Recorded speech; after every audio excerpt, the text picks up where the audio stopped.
ನಮಸ್ಕಾರ. K2 ಕನ್ನಡ ನ್ಯೂಸ್ಗೆ ಸ್ವಾಗತ. ವೀಕ್ಷಿಸಿ ಈ ದಿನದ ಸುದ್ದಿಗಳ ರೌಂಡ್ ಅಪ್.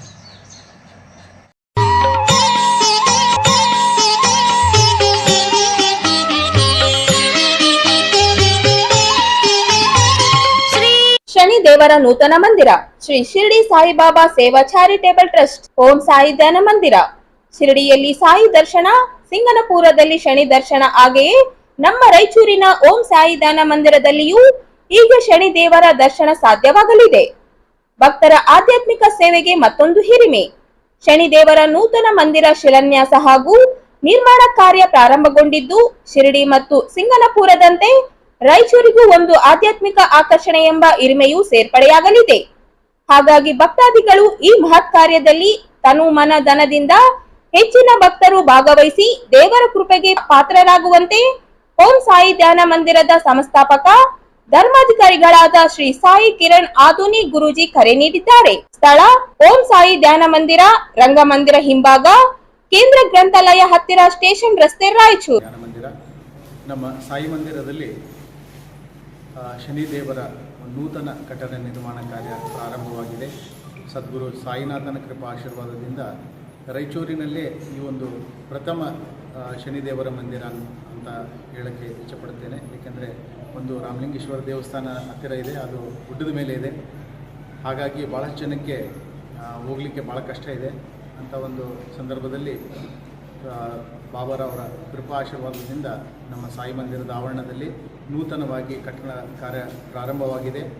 ಶನಿ ಶಿಂಗನಾಪುರದಿಂದ ಒಂದು ಮೂರ್ತಿಯನ್ನು, ವಿಗ್ರಹವನ್ನು, ಶಿಲಾವನ್ನು ತರಲಾಗುತ್ತಿದೆ. ಆ ಒಂದು ವಿಗ್ರಹಕ್ಕೆ ಉಜ್ಜಯಿನಿನಲ್ಲಿ ಪೂಜೆಯನ್ನು ನೆರವೇರಿಸಲಾಗುತ್ತದೆ.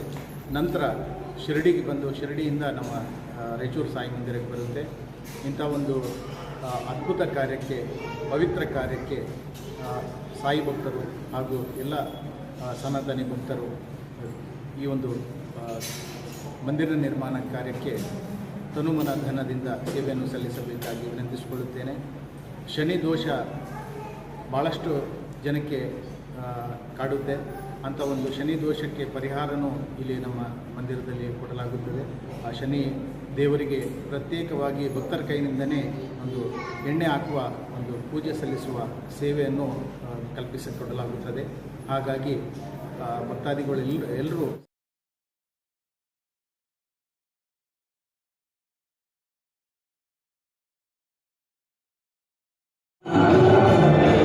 ಪಕ್ಷದ ತತ್ವ ಸಿದ್ಧಾಂತಗಳಿಗೆ ಬದ್ಧರಾಗಿ ಪಕ್ಷ ಸಂಘಟನೆ ಮೂಲಕ ಪಕ್ಷ ಬಲವರ್ಧನೆಗೆ ಕಾಂಗ್ರೆಸ್ ಕಾರ್ಯಕರ್ತ ಪಾತ್ರ ಅತ್ಯುತ್ತಮವಾಗಿದೆ ಎಂದು ಶಾಸಕ ಬಸನ್ನಗೌಡ ದದ್ದಲ್ ಅವರು ಹೇಳಿದರು. ಅವರಿಂದು ನಗರದ ರೈತ ಭವನದಲ್ಲಿ ಆಯೋಜಿಸಿದ ಬ್ಲಾಕ್ ಕಾಂಗ್ರೆಸ್ ಅಧ್ಯಕ್ಷ ಪದಗ್ರಹಣ ಸಮಾರಂಭದ ಕಾರ್ಯಕ್ರಮವನ್ನು ಉದ್ಘಾಟಿಸಿ ಮಾತನಾಡಿದರು. ಬ್ಲಾಕ್ ಕಾಂಗ್ರೆಸ್ ಅಧ್ಯಕ್ಷರು ತಮ್ಮ ಕ್ಷೇತ್ರದಲ್ಲಿ ಅತ್ಯುತ್ತಮ ಕಾರ್ಯನಿರ್ವಹಿಸುವ ಮೂಲಕ ಜನರ ಪ್ರೀತಿ ವಿಶ್ವಾಸ ಗಳಿಸಿಕೊಂಡಿದ್ದಾರೆ ಎಂದರು. ಬ್ಲಾಕ್ ಅಧ್ಯಕ್ಷರು ಪಂಪಾಪತಿ ಅವರು ನಾನು ಯಾವುದೇ ಸಂದರ್ಭದಲ್ಲಿ ಕರೆ ಮಾಡಿದರೂ ತಮ್ಮ ಕಾರ್ಯಗಳನ್ನು ಸ್ಥಗಿತಗೊಳಿಸಿ ನಾನು ನೀಡಿರುವ ಜವಾಬ್ದಾರಿಯನ್ನು ಅತ್ಯಂತ ಅಚ್ಚುಕಟ್ಟಾಗಿ ನಿರ್ವಹಿಸಿದ್ದಾರೆ ಎಂದರು. ಗ್ರಾಮಾಂತರ ಪ್ರದೇಶದಲ್ಲಿ ನಾನು 2 ಬಾರಿ ಶಾಸಕರಾಗಿ ಆಯ್ಕೆ, ಬ್ಲಾಕ್ ಕಾಂಗ್ರೆಸ್ ಅಧ್ಯಕ್ಷರು ಮತ್ತು ಕಾರ್ಯಕರ್ತ ಶ್ರಮವಿದೆ ಎಂದರು. ಬಡವರು ಆರ್ಥಿಕವಾಗಿ ಸದೃಢವಾಗಲೆಂದು ಮುಖ್ಯಮಂತ್ರಿ ಸಿದ್ದರಾಮಯ್ಯ ನೇತೃತ್ವದ ರಾಜ್ಯ ಸರ್ಕಾರ 5 ಗ್ಯಾರಂಟಿಗಳನ್ನು ಜಾರಿಗೆ ತಂದಿದೆ. ಕಾಂಗ್ರೆಸ್ ಪಕ್ಷ ಬಡವರ ಪಕ್ಷವಾಗಿದ್ದು, ಕಾಂಗ್ರೆಸ್ ಪಕ್ಷಕ್ಕೆ ಜಾತಿ ಧರ್ಮವಿಲ್ಲ, ಭಿನ್ನಾಭಿಪ್ರಾಯಕ್ಕೆ ಅವಕಾಶ ಮಾಡಿಕೊಡದೆ ಎಲ್ಲರನ್ನೂ ವಿಶ್ವಾಸಕ್ಕೆ ತೆಗೆದುಕೊಂಡು ಪಕ್ಷ ಸಂಘಟಿಸಬೇಕು. ಎಲ್ಲ ವರ್ಗದವರನ್ನು ಸಮಾನತೆಯಿಂದ ನೋಡಿ ಸಾಮಾಜಿಕ ನ್ಯಾಯ ಸಿಗುವ ಪ್ರಯತ್ನ ಮಾಡಬೇಕು ಎಂದರು. ನಿಷ್ಠೆಯಿಂದ ಕೆಲಸ ಮಾಡಿದರೆ ಪಕ್ಷದ ಹುದ್ದೆ ತಾನಾಗಿಯೇ ಆರಿಸಿಕೊಂಡು ಬರುತ್ತದೆ. ಪಕ್ಷದ ಹಿರಿಯ ಮಾರ್ಗದರ್ಶನದಲ್ಲಿ ಎಲ್ಲರನ್ನೂ ವಿಶ್ವಾಸಕ್ಕೆ ತೆಗೆದುಕೊಂಡು ಮುನ್ನಡೆಯಬೇಕು ಎಂದರು.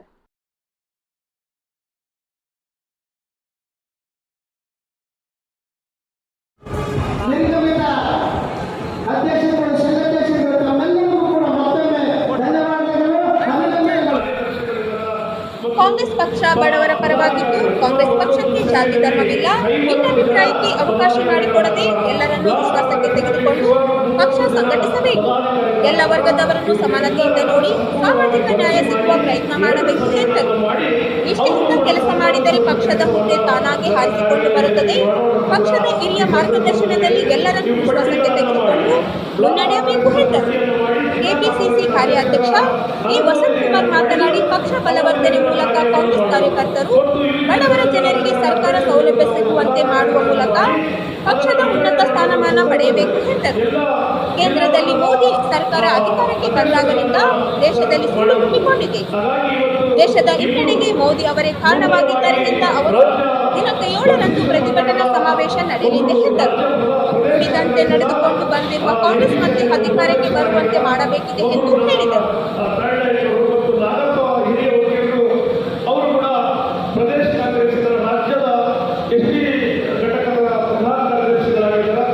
ಮತ್ತು ನಮ್ಮ ಮಲ್ಲಿಕಾರ್ಜುನ ಗೋರವರು ಈಗಾಗಲೇ ಅವರಿಗೆ ಕೂಡ ಈ ಜಿಲ್ಲೆಯ ಎಸ್ಟಿ ಘಟಕದ ಅಧ್ಯಕ್ಷರಾಗಿ ಅವರು ಕೂಡ ನೇಮಕಗೊಂಡು ಅವರು ಕೂಡ ಕೆಲಸವನ್ನು ಮಾಡ್ತಾರೆ. ಮತ್ತು ನಮ್ಮ ಮುರಳಿ ಯಾದವ್ ಅವರು ಕೂಡ ಮಾಡ್ತಾರೆ.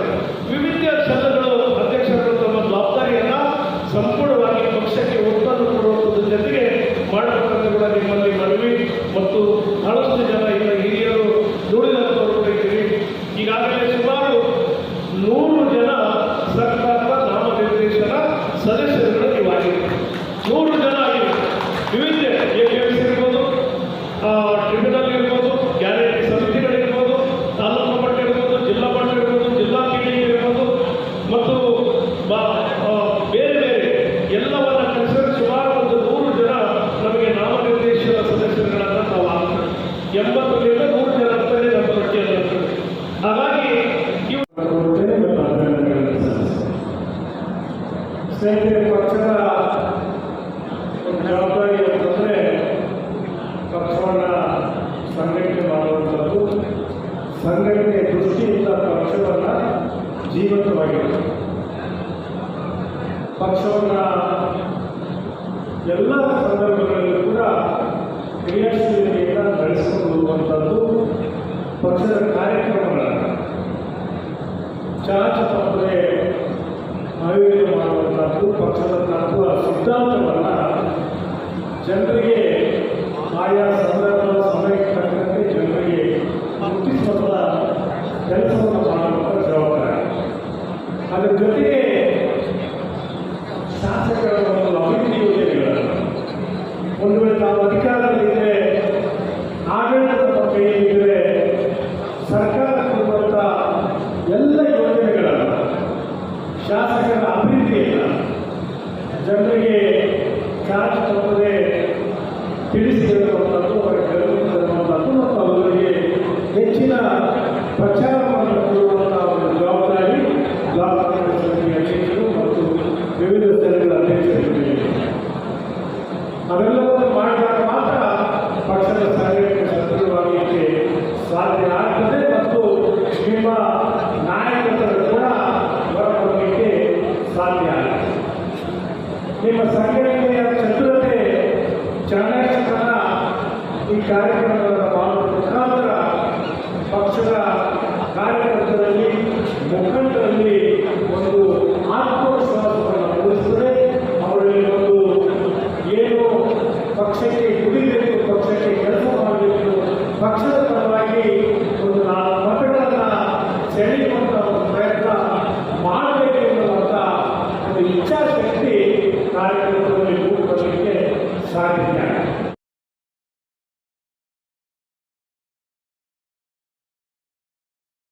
ಎಸ್ಎಸ್ಎಲ್ಸಿ ಪರೀಕ್ಷೆಯಲ್ಲಿ ವರ್ಷ ಉತ್ತಮ ಸಾಧನೆ. ರಾಯಚೂರು ನಗರದ ನವಚೇತನ ಪ್ರೌಢಶಾಲೆಯ ವಿದ್ಯಾರ್ಥಿನಿ ಕುಮಾರಿ ವರ್ಷ ಪುತ್ರಿ ವೀರೇಶ್ ಎಸ್ಎಸ್ಎಲ್ಸಿ ವಾರ್ಷಿಕ ಪರೀಕ್ಷೆಯಲ್ಲಿ ಅತ್ಯುತ್ತಮ ಸಾಧನೆ ಪ್ರದರ್ಶಿಸಿದ್ದು, ಒಟ್ಟು 548 ಅಂಕಗಳನ್ನು ಗಳಿಸಿ 89% ಅಂಕಗಳೊಂದಿಗೆ ಶಾಲೆಗೆ ಕೀರ್ತಿ ತಂದಿದ್ದಾಳೆ. ಇವಳ ಸಾಧನೆಗೆ ಶಾಲೆಯ ಪ್ರಾಚಾರ್ಯರು, ಮುಖ್ಯೋಪಾಧ್ಯಾಯರು, ಶಿಕ್ಷಕ ವೃಂದ ಹಾಗೂ ಪೋಷಕರು ಅಭಿನಂದನೆಗಳನ್ನು ಸಲ್ಲಿಸಿ ಭವಿಷ್ಯದಲ್ಲಿಯೂ ಇಂತಹ ಸಾಧನೆ ಮುಂದುವರೆಯಲಿ ಎಂಬ ಶುಭಾಶಯಗಳನ್ನು ವ್ಯಕ್ತಪಡಿಸಿದ್ದಾರೆ.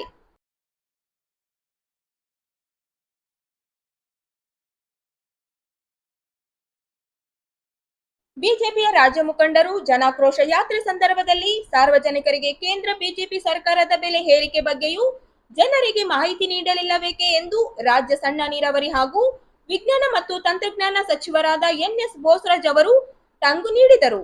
ಅವರಿಂದು ತಮ್ಮ ಕಾರ್ಯಾಲಯದಲ್ಲಿ ಸುದ್ದಿಗಾರರೊಂದಿಗೆ ಮಾತನಾಡುತ್ತಾ ಬಿಜೆಪಿ ಕೇಂದ್ರ ಸರ್ಕಾರ ಜಿಎಸ್ಟಿ ಹೆಸರಿನಲ್ಲಿ ಮತ್ತು ಇಂಧನ ಹಾಗೂ ಗ್ಯಾಸ್ ಬೆಲೆ ಏರಿಕೆಯಿಂದ ಸಾರ್ವಜನಿಕರ ಮೇಲೆ ಆದ ಹೊರೆಯ ಬಗ್ಗೆ ಸಾರ್ವಜನಿಕ ಆಕ್ರೋಶ ಅವರು ಪರಿಗಣಿಸಬೇಕಾಗಿತ್ತು. ಇಂಧನ ಬೆಲೆ ಏರಿಕೆಯಿಂದ ವಾರ್ಷಿಕ 37 ಲಕ್ಷ ಕೋಟಿ ರೂಪಾಯಿ ಆದಾಯ ಕೇಂದ್ರ ಸರ್ಕಾರಕ್ಕೆ ಬರಲಿದೆ. ರಾಷ್ಟ್ರೀಯ ಬೆಲೆ ಏರಿಕೆಯ ಸಮೀಕ್ಷೆ ಅನ್ವಯ ಸಸ್ಯಾಹಾರದಲ್ಲಿ ಶೇಕಡ 57ರಷ್ಟು ಬೆಲೆ ಏರಿಕೆ ಸಾರ್ವಜನಿಕರನ್ನು ತತ್ತರಿಸುವಂತೆ ಮಾಡಿದೆ. ಜನಾಕ್ರೋಶ ಯಾತ್ರೆಯಲ್ಲಿ ಈ ಎಲ್ಲ ಅಂಶ ಬಿಜೆಪಿ ನಾಯಕರು ಸಾರ್ವಜನಿಕರ ಮುಂದೆ ಹೇಳಬೇಕಾಗಿತ್ತು. ಜನಾಕ್ರೋಶ ಯಾತ್ರೆ ನಡೆಯುತ್ತಿರುವಾಗಲೇ ಕೇಂದ್ರ ಸರ್ಕಾರ ಗ್ಯಾಸ್ ಬೆಲೆ ₹50 ಹೆಚ್ಚಳ ಮಾಡಿದೆ. ಇದೇ ಸಂದರ್ಭದಲ್ಲಿ ರಾಜ್ಯ ಸರ್ಕಾರದಿಂದ ಹಾಲಿನ ಬೆಲೆ ₹4 ಹೆಚ್ಚಳವಾಗಿತ್ತು. ₹4 ಹೆಚ್ಚಳದ ಬಗ್ಗೆ ಜನಾಕ್ರೋಶ ಯಾತ್ರೆಯಲ್ಲಿ ಪ್ರಚಾರ ಮಾಡಿದ ಬಿಜೆಪಿ ನಾಯಕರಿಗೆ ₹50 ಹೆಚ್ಚಳದಿಂದ ರಾಜ್ಯ ಜನತೆಯ ಮೇಲೆ ಹೆಚ್ಚುವರಿ ಹೊರೆ ಹಾಗೂ 550 ಕೋಟಿ ಶ್ರೀಮಂತರ ಸಾಲ ಮನ್ನಾ ಹಾಗೂ ಅವರ ತೆರಿಗೆ ರಿಯಾಯಿತಿ ನೀಡುವ ಮೋದಿ ಸರ್ಕಾರಕ್ಕೆ ಬಡವರ ಬಗ್ಗೆ ಯಾವುದೇ ಚಿಂತೆ ಇಲ್ಲ. ಕೇಂದ್ರದ ಬೆಲೆ ಏರಿಕೆಯಿಂದ ಕುಟುಂಬಗಳು ತೀವ್ರ ಆರ್ಥಿಕ ಸಂಕಷ್ಟಕ್ಕೆ ಗುರಿಯಾಗಿದೆ. ಅದರಲ್ಲೂ ವಿಶೇಷವಾಗಿ ಮಹಿಳೆಯರು ಭಾರಿ ತೊಂದರೆ ಎದುರಿಸುವಂತಾಗಿದೆ. ರಾಜ್ಯ ಸರ್ಕಾರ ಗೃಹಲಕ್ಷ್ಮಿ ಯೋಜನೆ ಅಡಿ ಮಹಿಳೆಗೆ 2,000 ನೀಡುವ ಮೂಲಕ ವಾರ್ಷಿಕ 12,000 ಆದಾಯದ ಭರವಸೆ ನೀಡಿದೆ ಎಂದು ಹೇಳಿದರು. ಪಕ್ಷದ ಆಧಾರ ಮೇಲೆ ಮಾಡುವಂಥ ಜನಾಕ್ರೋಶ ಮಾಡುವಂಥ ಸಂದರ್ಭದಲ್ಲಿ ಕೇಂದ್ರ ಸರ್ಕಾರ ಯಾವ ರೀತಿಯಾಗಿ ನಡೆದುಕೊಳ್ತಾ ಇದೆ, ಯಾವ ರೀತಿಯಾಗಿ ಜನರಿಗೆ ಹೊರ ಆಗ್ತಕ್ಕಂಥ ಕೆಲಸ ಮಾಡ್ತಾ ಇದೆ ಎಂಬುದು ಅರ್ಥ ಮಾಡಿಕೊಂಡು ಜನಾಕ್ರೋಶ ಸಮಾವೇಶ ಮಾಡಿದರೆ ಸರಿಯಾಗಿದೆ. ಇವತ್ತು ನಮಗೆಲ್ಲ ಗೊತ್ತಿದಂತೆ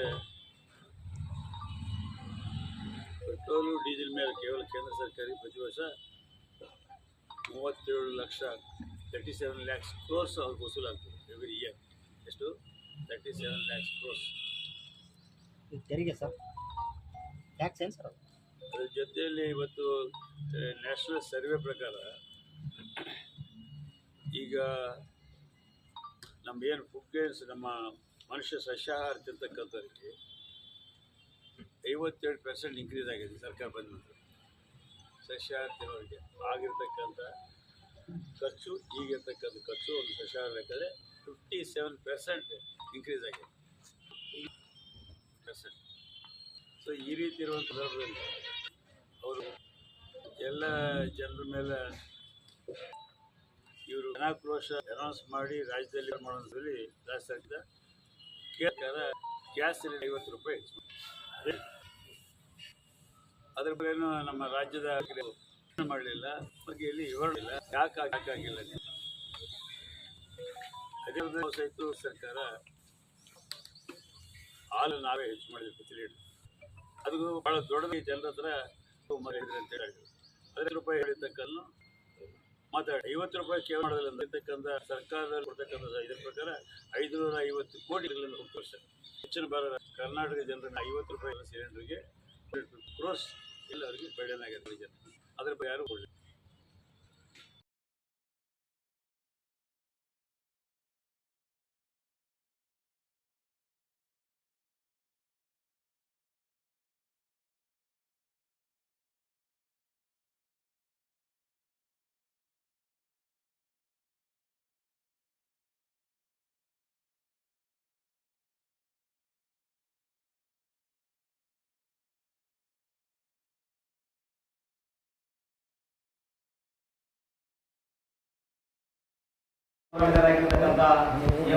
ಒಳ ಮೀಸಲಾತಿ ಜಾರಿಗಾಗಿ ನಡೆಸುತ್ತಿರುವ ಕ್ರಾಂತಿಕಾರಿ ರಥಯಾತ್ರೆ ದಿನಾಂಕ 7ರಂದು ರಾಯಚೂರು ಜಿಲ್ಲೆಗೆ ಆಗಮಿಸಲಿದೆ ಎಂದು ಒಳ ಮೀಸಲಾತಿ ಹೋರಾಟ ಸಮಿತಿ ಮುಖಂಡ ಎಸ್ ನರಸಿಂಹಲು ಅವರು ಹೇಳಿದರು. ಅವರಿಂದು ನಗರದ ಸುದ್ದಿಗಾರರೊಂದಿಗೆ ಮಾತನಾಡುತ್ತಾ, ಕಳೆದ 3 ದಶಕಗಳಿಂದ ಒಳ ಮೀಸಲಾತಿ ಜಾರಿಗೆ ಹೋರಾಟ ನಡೆಸಲಾಗುತ್ತಿದೆ. ದಲಿತ ಸಂಘರ್ಷ ಸಮಿತಿ ಸಂಸ್ಥಾಪಕ ಸಮುದಾಯ ಹೋರಾಟಗಾರ ಪ್ರೊಫೆಸರ್ ಬಿ ಕೃಷ್ಣಪ್ಪನವರ ಸಮಾಧಿ ಸ್ಥಳದಿಂದ ಕ್ರಾಂತಿಕಾರ ಯಾತ್ರೆಗೆ ಚಾಲನೆ ನೀಡಲಾಗಿದೆ ಎಂದರು. ಕ್ರಾಂತಿಕಾರಿ ಯಾತ್ರೆಗೆ ರಾಜ್ಯಾದ್ಯಂತ ಸಂಚರಿಸುವ ಮೂಲಕ ಜಾಗೃತಿ ಮೂಡಿಸಲಾಗಿದೆ. ಈಗ ಮೇ 7ರಂದು ಯಾದಗಿರಿ ಜಿಲ್ಲೆಯಲ್ಲಿ ಜಾಗೃತಿ ಮೂಡಿಸುವ ನಂತರ ಸಂಜೆ 5 ಗಂಟೆಗೆ ರಾಯಚೂರು ನಗರದ ಹೊರವಲಯ ಸರ್ಕೌಟ್ ಹೌಸ್ಗೆ ಬಂದು ತಲುಪಲಿದೆ. ರಥಯಾತ್ರೆಯನ್ನು ಅದ್ದೂರಿಯಾಗಿ ಬರಮಾಡಿಕೊಳ್ಳಲಾಗುತ್ತದೆ. ರಾತ್ರಿ ಅಲ್ಲಿ ವ್ಯವಸ್ಥೆ ಹೂಡಲಿದೆ ಎಂದರು. ದಿನಾಂಕ 8ರಂದು ಬೆಳಗ್ಗೆ 200 ಬೈಕ್ ರ್ಯಾಲಿ ಮೂಲಕ ನಗರದ ಅಂಬೇಡ್ಕರ್ ವೃತ್ತದವರೆಗೂ ಬೃಹತ್ ಯಾತ್ರೆಯನ್ನು ನಡೆಯಲಿದ್ದು, ಸಂವಿಧಾನ ಶಿಲ್ಪಿ ಡಾಕ್ಟರ್ BR ಅಂಬೇಡ್ಕರ್ ಪುತ್ಥಳಿಗೆ ಮಾಲಾರ್ಪಣೆ ಮಾಡಲಾಗುವುದು. ನಂತರ ಬೃಹತ್ ಮೆರವಣಿಗೆ ಮೂಲಕ ರಂಗಮಂದಿರದಲ್ಲಿ ಮಧ್ಯಾಹ್ನ ಕ್ರಾಂತಿಕಾರಿ ಸಮಾವೇಶ ನಡೆಯಲಿದೆ ಎಂದರು. ಇಂದಿನಿಂದ ರಾಜ್ಯದಲ್ಲಿ ಒಳ ಮೀಸಲಾತಿ ಜಾರಿ ಪೂರ್ವ ದತ್ತಾಂಶ ಸಂಗ್ರಹಕ್ಕಾಗಿ ಈ ಸಮೀಕ್ಷೆ ನಡೆಯಲಿದೆ. ದಿನಾಂಕ 5ರಿಂದ 17ವರೆಗೆ ಜಾತಿವಾರು ಸಮೀಕ್ಷೆ ನಡೆಸಲಾಗುತ್ತಿದೆ ಎಂದು ಹೇಳಿದರು. ಸಿದ್ಧತೆ ನಡೆಸಿದ್ದು ಆ ಬ್ಯಾಕ್ಲಾಗ್ ಹುದ್ದೆಗಳು ಮತ್ತು ನೇಮಕಾತಿ ಹುದ್ದೆಗಳನ್ನು ತಡೆಯಬೇಕು ಅಂತ ಹೇಳಿ ಹಲವಾರು ರೀತಿಯ ಕಸರತ್ತುಗಳನ್ನು ನಡೆಸ್ತಾ ಇದ್ರು ಹೋರಾಟಗಾರರೆಲ್ಲರೂ ಸೇರ್ಕೊಂಡು.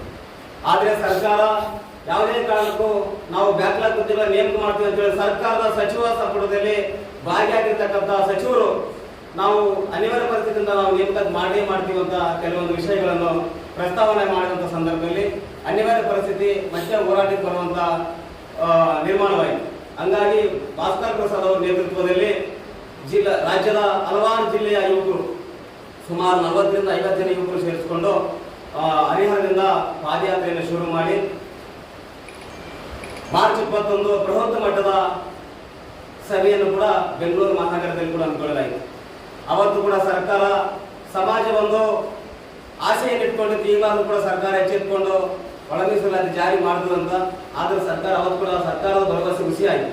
ಹಂಗಾಗಿ ಇಂದಿನ ಪತ್ರಿಕೋಷ್ಠಿ ಇನ್ನೂ ಹೆಚ್ಚಿನ ಮಟ್ಟದಲ್ಲಿ ಎಲ್ ವಿ ಸುರೇಶ್ ಅವರು ಮಾತಾಡ್ತಾರೆ ಅಂತ ನನಗೆ ನಮ್ಮ ಒಳ ಮೀಸಲಾತಿ ಮತ್ತು ಕ್ರಾಂತಿಕಾರಿ ಹೋರಾಟದ ಬಗ್ಗೆ ಈಗಾಗಲೇ ಸವಿಸ್ತರವಾಗಿ ನಮ್ಮ ಸಹೋದರರು ಹೇಳಿದ್ದಾರೆ. ಈಗ ನಾವು ಮಾತಾಡ್ತಕ್ಕಂಥ ವಿಷಯ ಅಂತಂದ್ರೆ ಕ್ರಾಂತಿಕಾರಿ ರಥಯಾತ್ರೆ ಅಂತಕ್ಕಂಥ ನಮ್ಮ ಒಳ ಮೀಸಲಾತಿ ಜಾರಿಗಾಗಿ ಮತ್ತು ಇವತ್ತೇನು 5 ಮೇ ಇವತ್ತರಿಂದ ಸಮೀಕ್ಷೆ ಏನು ಪ್ರಾರಂಭವಾಗಿದೆ. ಈ ಸಮೀಕ್ಷೆ ಕುರಿತು ಇಡೀ ರಾಜ್ಯಾದ್ಯಂತ ಜಾಗೃತಿಯನ್ನು ಮೂಡಿಸಲಿಕ್ಕೆ ಪ್ರಾರಂಭವಾಗಿರತಕ್ಕಂಥ ಈ ನಮ್ಮ ಜಾಗೃತಿ ರಥಯಾತ್ರೆ ಕಳೆದ ಏಪ್ರಿಲ್ 5ರಿಂದ ಇವತ್ತಿಗೆ ಬರೋಬ್ಬರಿ 30 ದಿನಗಳ ಕಳೆದು ಚಾಮರಾಜನಗರ ಜಿಲ್ಲೆ ಮಲೆಮಹದೇಶ್ವರ ಬೆಟ್ಟದಿಂದ ಪ್ರಾರಂಭವಾಗಿರತಕ್ಕಂಥ ಈ ನಮ್ಮ ಕ್ರಾಂತಿಕಾರಿ ರಥಯಾತ್ರೆ ಈಗಾಗಲೇ 13 ಜಿಲ್ಲೆಗಳನ್ನು ಸಂಚಾರ ಮಾಡಿ ಎಲ್ಲ ಜಿಲ್ಲೆಗಳಲ್ಲಿ ನಮ್ಮ ಸಮುದಾಯದ ಕೇರಿಗಳಲ್ಲಿ ಹೋಗಿ ನಮ್ಮ ಜನಾಂಗಕ್ಕೆ ಜಾಗೃತಿ ಮೂಡಿಸ್ತಕ್ಕಂಥ ಕೆಲಸ ನಮ್ಮ ಕ್ರಾಂತಿಕಾರಿ ರಥಯಾತ್ರೆಯಿಂದ ಆಗಿದೆ. ಈ ಒಂದು ನಮ್ಮ ರಾಯಚೂರು ಜಿಲ್ಲೆಗೆ ಕೂಡ ನಮ್ಮ ಕ್ರಾಂತಿಕಾರಿ ರಥಯಾತ್ರೆ ಆಹ್ವಾನ ಬರ್ತಾ ಇದೆ ನಮ್ಮ ರಾಯಚೂರು ಜಿಲ್ಲೆಗೆ. ಇದೇ ತಿಂಗಳು 7ನೇ ತಾರೀಕು ಸಾಯಂಕಾಲ 7ರಿಂದ 9 ಗಂಟೆಯೊಳಗೆ ಯಾದಗಿರಿ ಜಿಲ್ಲೆಯನ್ನು ಸಂಚಾರ ಮಾಡಿ ಅಲ್ಲಿನ ಜನಾಂಗಕ್ಕೆ ಜಾಗೃತಿ ಮೂಡಿಸಿ 7ನೇ ತಾರೀಕಿಗೆ ರಾತ್ರಿ ರಾಯಚೂರಿಗೆ ಬಂದು ಧರ್ಮಸ್ ಸರ್ಕ್ಯೂಟ್ ಹೌಸ್ನಲ್ಲಿ ವಾಸ್ತವ್ಯವಾಗಲಿದೆ. ತದನಂತರ 8ನೇ ತಾರೀಕು ಬೆಳಿಗ್ಗೆ ಸರ್ಕ್ಯೂಟ್ ಹೌಸ್ನಿಂದ ರಾಯಚೂರು ನಗರಕ್ಕೆ ಸುಮಾರು 200 ಬೈಕ್ಗಳ ಮೂಲಕ ಬೈಕ್ ರ್ಯಾಲಿ ಮಾಡುವ ಮುಖಾಂತರ ಆ ಒಂದು ಕ್ರಾಂತಿಕಾರಿ ರಥಯಾತ್ರೆಯನ್ನು ನಾವು ಜೂನ್‌ವರೆಗೂ ಸ್ವಾಗತ ಮಾಡ್ಕೊಳ್ತಾ ಇದ್ದೀವಿ. ಜೊತೆಗೆ ಬಾಬಾ ಸಾಹೇಬ್ ಅಂಬೇಡ್ಕರ್ ಅವರಿಗೆ ಗೌರವ ನಮನ ಸಲ್ಲಿಸಿ ಡಾಕ್ಟರ್ BR ಅಂಬೇಡ್ಕರ್ ಅವರ ವೃತ್ತದಿಂದ ಮೆರವಣಿಗೆ ಮುಖಾಂತರ ರಂಗಮಂದಿರವನ್ನು ಪ್ರವೇಶ ಮಾಡಿ ಮಧ್ಯಾಹ್ನ 12 ಗಂಟೆ ಸುಮಾರಿಗೆ ರಂಗಮಂದಿರದಲ್ಲಿ ಸುಮಾರು 1000 ಜನ ಸೇರಿ ಕ್ರಾಂತಿಕಾರಿ ಜಾಗೃತಿ ಸಮಾವೇಶವನ್ನು ಕೂಡ ಆಯೋಜನೆ ಮಾಡಿಕೊಂಡಿದ್ದೀವಿ.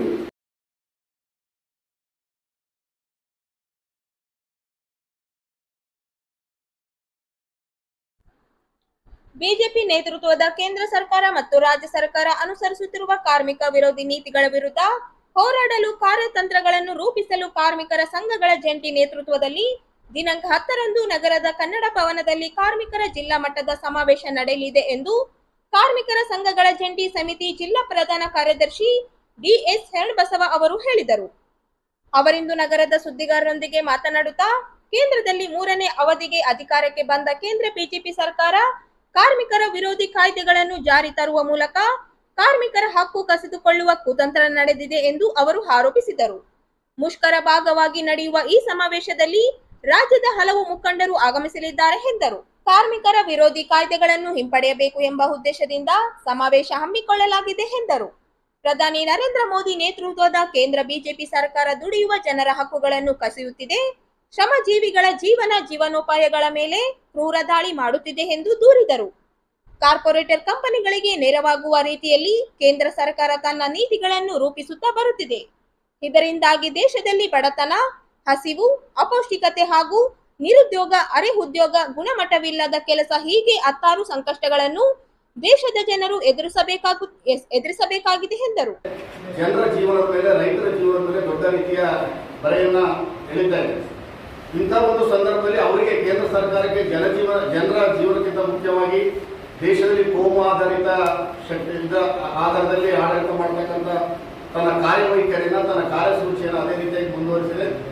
ಜೊತೆಗೆ ಇಷ್ಟು ಸಾಲದಂತೇಳಿ ಇವತ್ತು ಕಾರ್ಪೊರೇಟ್ ಹಳ್ಳಿಗಳ ಪರವಾಗಿ ನೀತಿಗಳನ್ನು ತಂದಿರ್ತಕ್ಕಂಥ ಪರವಾಗಿ ಇವತ್ತು ಶ್ರೀಮಂತರು ಶ್ರೀಮಂತರಾಗಿದ್ದಾರೆ, ಬಡವರು ಬಡವರಾಗಿ ಉಳಿತಕ್ಕಂಥದ್ದನ್ನು ನಮ್ಮ ದೇಶದಲ್ಲಿ ನೋಡ್ತಾ ಇದ್ದೀವಿ.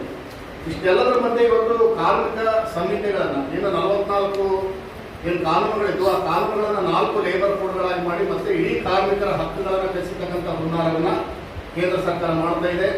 ಆಮೇಲೆ ಏಕಪಕ್ಷೀಯವಾಗಿ ಇಡೀ ಕೇಂದ್ರೀಯ ಕಾರ್ಮಿಕ ಸಂಘಟನೆಗಳು ಹಲವಾರು ಬಾರಿ ಮುಷ್ಕರವನ್ನು ಮಾಡಿ ಕೋಟ್ಯಾಂತರ ಕಾರ್ಮಿಕರು ಮುಷ್ಕರವನ್ನು ಮಾಡಿ ಕೇಂದ್ರ ಸರ್ಕಾರವನ್ನು ಎಚ್ಚರಿಸಿದ್ರು ಕೂಡ ಅವರು ಏಕಪಕ್ಷೀಯವಾಗಿ ಯಾವುದೇ ಕೇಂದ್ರ ಕಾರ್ಮಿಕ ಸಂಘಟನೆಗಳಿಗೆ ಕರೆಯದೇ ಇವತ್ತು ಎಲ್ಲ ಇದನ್ನ ತೀರ್ಮಾನಗಳನ್ನು ಮಾಡಿ ಲೇಬರ್ ಕೋಡ್ಗಳನ್ನ ಜಾರಿ ಮಾಡ್ತೀವಿ. ಲೇಬರ್ ಕೋಡ್ಗಳ ಪರಿಣಾಮವಾಗಿ ಇವತ್ತು ಇಡೀ ಕಾರ್ಮಿಕರು ಏನಂತ ಹೇಳಿದ್ರೆ ತಮ್ಮ ಹಕ್ಕುಗಳನ್ನ ಕಳ್ಕೊಳ್ತಾರೆ, ಸಂಘಗಳನ್ನು ಕಟ್ಕೊಳ್ಳಾದಂಥ ಒಂದು ವಾತಾವರಣ ನಿರ್ಮಾಣ ಆಗ್ತದೆ. ಏನು ಕಾರ್ಮಿಕರು ಏನು ದಿನದ 8 ಗಂಟೆಗಳ ಕೆಲಸ ಮಾಡಿದ್ರು ಕೂಡ ಇನ್ನು ಮುಂದೆ ಇರ್ಲಿಕ್ಕಿಲ್ಲ ಅನ್ಸುತ್ತೆ. ಈಗಾಗಲೇ ನಮ್ಮ ರಾಜ್ಯ ಸರ್ಕಾರ 12 ಗಂಟೆಗಳ ಕೆಲಸವನ್ನ ಮಾಡಬೇಕು ಅಂತಕ್ಕಂಥ ಇದನ್ನ ಇದು ಮಾಡಿದ್ದಾರೆ. ಯಾವುದೇ ಕಾರಣಕ್ಕೂ ಲೇಬರ್ ಕೋಡ್ಗಳ ಮುಖಾಂತರ ಕಾರ್ಮಿಕರ ಹಕ್ಕುಗಳನ್ನು ಕಸಲಿಕ್ಕೆ ನಾವು ಬಿಡೋದಿಲ್ಲ. ಆಮೇಲೆ ಕೇಂದ್ರ ಸರ್ಕಾರದ ಬೆಲೆ ಏರಿಕೆ ನೀತಿಗಳಿವತ್ತು ಆ ಬೆಲೆ ಏರಿಕೆ ನೀತಿಗಳನ್ನ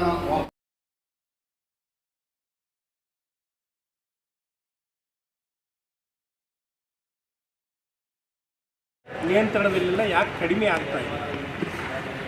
ಅದಕ್ಕೆ ನರೇಂದ್ರ ಮೋದಿ ಅವರು ಸ್ವತಃ ಮುಖ್ಯಮಂತ್ರಿ ಆಗಿದ್ದುಕೊಂಡು ಗುಜರಾತ್ ಮುಖ್ಯಮಂತ್ರಿ ಆಗಿದ್ದ ಪ್ರಧಾನಿ ನರೇಂದ್ರ ಮೋದಿ ನೇತೃತ್ವದ ಕೇಂದ್ರ ಬಿಜೆಪಿ ಸರ್ಕಾರ ಆಡಳಿತ ವೈಫಲ್ಯ ಹಾಗೂ ಬೆಲೆ ಏರಿಕೆ ಖಂಡಿಸಿ ದಿನಾಂಕ 7ರಂದು ಕಲ್ಯಾಣ ಕರ್ನಾಟಕ ವಿಭಾಗೀಯ ಪ್ರತಿಭಟನಾ ಸಮಾವೇಶವನ್ನು ನಗರದ ಮಹಾತ್ಮ ಗಾಂಧಿ ಕ್ರೀಡಾಂಗಣದಲ್ಲಿ ಬೆಳಗ್ಗೆ 11 ಗಂಟೆಗೆ ಹಮ್ಮಿಕೊಳ್ಳಲಾಗಿದೆ ಎಂದು ಕೆಪಿಸಿಸಿ ಕಾರ್ಯಾಧ್ಯಕ್ಷರು ಮತ್ತು ವಿಧಾನ ಪರಿಷತ್ ಸದಸ್ಯ ಎ ವಸಂತ್ ಕುಮಾರ್ ಅವರು ಹೇಳಿದರು. ಅವರಿಂದು ನಗರದ ಜಿಲ್ಲಾ ಕ್ರೀಡಾಂಗಣದಲ್ಲಿ ಸುದ್ದಿಗಾರರೊಂದಿಗೆ ಮಾತನಾಡುತ್ತಾ ಈ ಪ್ರತಿಭಟನಾ ಸಮಾವೇಶಕ್ಕೆ ಎಐಸಿಸಿ ಅಧ್ಯಕ್ಷ ಮಲ್ಲಿಕಾರ್ಜುನ ಖರ್ಗೆ, ಮುಖ್ಯಮಂತ್ರಿ ಸಿದ್ದರಾಮಯ್ಯ, ಉಪಮುಖ್ಯಮಂತ್ರಿ ಕರ್ನಾಟಕ ಉಸ್ತುವಾರಿ ರಣದೀಪ್ ಸುರ್ಜೇವಾಲಾ ಹಾಗೂ ಕಲ್ಯಾಣ ಭಾಗದ ಎಲ್ಲ ಜಿಲ್ಲೆಯ ಉಸ್ತುವಾರಿ ಸಚಿವರು, ಶಾಸಕರು ಭಾಗವಹಿಸಲಿದ್ದಾರೆ ಎಂದರು. ಕಳೆದ 11 ವರ್ಷ ಅವಧಿಯಲ್ಲಿ ಪ್ರಧಾನಿ ನರೇಂದ್ರ ಮೋದಿ ಅವರು ದೇಶದ ಜನರಿಗೆ ಸಾಕಷ್ಟು ಸುಳ್ಳು ಹೇಳುವ ಮೂಲಕ ಅಧಿಕಾರಕ್ಕೆ ಬಂದಿದ್ದು, ಬಿಜೆಪಿ ಆಡಳಿತ ವೈಫಲ್ಯವನ್ನು ಜನರ ಗಮನ ಸೆಳೆಯುವ ಉದ್ದೇಶದಿಂದ ಪ್ರತಿಭಟನಾ ಸಮಾವೇಶ ಹಮ್ಮಿಕೊಳ್ಳಲಾಗಿದೆ ಎಂದರು. ಅಗತ್ಯ ವಸ್ತುಗಳ ಬೆಲೆ ಮತ್ತು ಪೆಟ್ರೋಲ್ ಡೀಸೆಲ್ ಕೇಂದ್ರದ ಬೆಲೆ ಏರಿಕೆಯಿಂದ ಬಡವರ ಬದುಕು ದುರ್ಬಲವಾಗಿದೆ ಎಂದು ಕಿಡಿಗಾಡಿದರು. ಕ್ಯಾಬಿನೆಟ್ ಸಚಿವರು, ಸರ್ಕಾರ ಮತ್ತು ಆ ಪಕ್ಷ ಇಂಥ ದುಬಾರಿ ಬೆಲೆ ಏರಿಕೆಯ ಬಗ್ಗೆ ಒಂದು ಚಕಾರವನ್ನು ಕೂಡ ಎತ್ತಾ ಇಲ್ಲ, ಪ್ರತಿಕ್ರಿಯೆಯನ್ನು ಕೂಡ ಕೊಡ್ತಾ ಇಲ್ಲ. ಇವತ್ತು ಸಂಪೂರ್ಣ ಮೌನ ವಹಿಸಿದರೆ ತಮ್ಮ ಕೆಲಸವನ್ನು ತಾವು ಮಾಡ್ಕೊಳ್ತಾ ಹೋಗ್ತಾ ಇದ್ದಾರೆ. ಹೋಗಲಿ, ಇವರು ಸಂಗ್ರಹಣೆ ಮಾಡಿದಂಥ ಟ್ಯಾಕ್ಸ್ನಿಂದ ತಿರುಗಿ ಜನಸಾಮಾನ್ಯರಿಗೆ ಏನಾದರೂ ಅನುಕೂಲವಾಗುವಂಥ ಯೋಜನೆಗಳೇನಾದರೂ ಕೊಟ್ಟಿದ್ದಾರಾ ಅಂತೇಳಿ ನೋಡಕ್ಕೆ ಹೋದರೆ ಯಾವುದೇ ಯೋಜನೆಗಳು ಇವರಿಂದ ಜನಸಾಮಾನ್ಯರಿಗೆ, ಬಡವರಿಗೆ, ರೈತರಿಗೆ, ಕಾರ್ಮಿಕರಿಗೆ ಕೊಡಲಿಕ್ಕೆ ಆಗಿಲ್ಲ. ಇದು ಒಂದು ಬಿಜೆಪಿಯ ಧೋರಣೆ. ಇವರು ಬಲಪಂಥೀಯ ವಿಚಾರಧಾರೆಯ ಅಡಿಯಲ್ಲಿ ಬಲಪಂಥೀಯರಿಗೆ ಮಾತ್ರ ಕೆಲಸ ಮಾಡುವಂಥ ಸರ್ಕಾರ ಮತ್ತು ಧೋರಣೆಯನ್ನು ಹೊಂದಿರುವಂಥದ್ದು ಮೋದಿ ಮತ್ತು ಬಿ ಜೆ ಪಿಯದ ಒಂದು ತತ್ವ ಸಿದ್ಧಾಂತ. ಅವರು ಬಡವರ ಪರವಾಗಿ ಖಂಡಿತ ಇಲ್ಲ, ಶ್ರೀಸಾಮಾನ್ಯರ ಪರವಾಗಿ ಖಂಡಿತ ಇಲ್ಲ, ಮತ್ತು ಮಧ್ಯಮ ವರ್ಗದ ಪರವಾಗಿ ಕೂಡ ಖಂಡಿತವಾಗಿ ಅವರಿಲ್ಲ ಎನ್ನುವಂಥದ್ದು ಭಾಳ ಸ್ಪಷ್ಟವಾಗಿ ಇವತ್ತು ಕಂಡು ಬರ್ತಾ ಇದ್ದೇವೆ. ಈ ಒಂದು ಹಿನ್ನೆಲೆಯಲ್ಲಿ ನಾವು 10 ವರ್ಷ ಕಾದಿದ್ದೀವಿ. ಜನ ಅವರಿಗೆ ಅಧಿಕಾರ ಕೊಟ್ಟಿದ್ದಾರೆ, ಮತ ಹಾಕಿದ್ದಾರೆ. ರೈಟ್ ಆರ್ ರಾಂಗು, ಸುಳ್ಳು ಹೇಳು, ಮೋಸ ಮಾಡು, ಯಾವ ರೀತಿಯನ್ನು ವೋಟ್ ಹಾಕಿದ್ದಾರೆ, ಅವರು ಅಧಿಕಾರಕ್ಕೆ ಬಂದಿದ್ದಾರೆ. ನಾವು ಕಾದು ನೋಡಿದ್ದೀವಿ ಏನು ಮಾಡ್ತಾರೆ ಇವರು. ಇವತ್ತಿನವರೆಗೂ ಕೂಡ ಇದ್ರ ಬಗ್ಗೆ ಅವರು ಗಮನ ಹರಿಸ್ತಾ ಇಲ್ಲ, ಕಿಂಚಿತ್ತು ಚಿಂತನೆ ಕೂಡ ಅವರಲ್ಲಿ ಮೂಡಿಲ್ಲ ಎನ್ನುವಂಥದ್ದನ್ನು ಮನಗಂಡು ಇವತ್ತು ಕಾಂಗ್ರೆಸ್ ಪಕ್ಷ ಇವರ ಈ ಧೋರಣೆಯನ್ನು, ಮೋದಿಯವರ ಈ ಕುತಂತ್ರವನ್ನು ಬಯಲಿಗೆಳಿಬೇಕು, ಇವರ ಧೋರಣೆಯನ್ನು ಜನಸಾಮಾನ್ಯರ ಮುಂದೆ ಇಡಬೇಕು. ಇವರು ಏನು ಸುಳ್ಳು ಹೇಳಿ ಅಧಿಕಾರಕ್ಕೆ ಬಂದಿದ್ದಾರೆ ಅದನ್ನು ಜನರಿಗೆ ತಿಳಿಸಿ ಹೇಳಬೇಕು, ಜಾಗೃತಿ ಮೂಡಿಸಬೇಕು. ಇವರ ನಿಜ ಸ್ವರೂಪ, ನಿಜ ಬಣ್ಣ ಏನೆಂಬುದು ಜನರಿಗೆ ಗೊತ್ತಾಗಬೇಕು ಎನ್ನುವಂಥ ಉದ್ದೇಶದಿಂದ, ಹಿನ್ನೆಲೆಯಿಂದ ಇವತ್ತು ರಾಷ್ಟ್ರದಾದ್ಯಂತ ಅಖಿಲ ಭಾರತ ರಾಷ್ಟ್ರೀಯ ಕಾಂಗ್ರೆಸ್ ಪಕ್ಷ ಒಂದು ನಿರ್ಣಯವನ್ನು ತೆಗೆದುಕೊಂಡಿದೆ. ಪ್ರತಿಯೊಂದು ರಾಜ್ಯದಲ್ಲಿ, ಪ್ರತಿಯೊಂದು ವಿಭಾಗ ಮಟ್ಟದಲ್ಲಿ ಪ್ರತಿಭಟನೆಯ ಸಭೆಗಳನ್ನು ಮಾಡುವ ಮೂಲಕ ಜನರಿಗೆ ಮನವರಿಕೆ ಮಾಡಿಕೊಡ್ಬೇಕು. ಮತ್ತು ನಮ್ಮ UPA ಸರ್ಕಾರ ಇದ್ದಾಗ ಪರಿಸ್ಥಿತಿ ಏನಿತ್ತು, ಬೆಲೆಗಳ ಏನು ನಿಗದಿಯಾಗಿದ್ದು ಅವುಗಳನ್ನು ಮತ್ತು ಈಗಿರುವಂಥ ಬೆಲೆಗಳ ಏನು ರೇಟನ್ನು ಜನರ ಮುಂದೆ ಇಡಬೇಕು, ಆ ವ್ಯತ್ಯಾಸವನ್ನು ಜನರಿಗೆ ತೋರಿಸ್ಬೇಕು. ಮತ್ತು ಯಾವ ಅವಧಿಯಲ್ಲಿ ಬೆಲೆ ಏರಿಕೆ ಆಗ್ತಾ ಇದ್ದೇನೆ. ಅದಕ್ಕೆ ತಕ್ಕ ಉದಾಹರಣೆ ಅಂದರೆ ಚಿನ್ನದ ಬೆಲೆ ಎಷ್ಟು ಏರಿಕೆ ಆಗಬೇಕಾಗಿತ್ತು. ವರ್ಷಕ್ಕೆ 5,000 ಹೆಚ್ಚಿಗೆ ಆದರೂ ಕೂಡ ಅಷ್ಟು ಎಷ್ಟಾಗ್ತದೆ. ಇವತ್ತು ಪರಿಸ್ಥಿತಿ ಏನಾಗಿದೆ? ಇವತ್ತು ಎಷ್ಟು ಪ್ರಮಾಣದಲ್ಲಿ ಏರಿಯಾ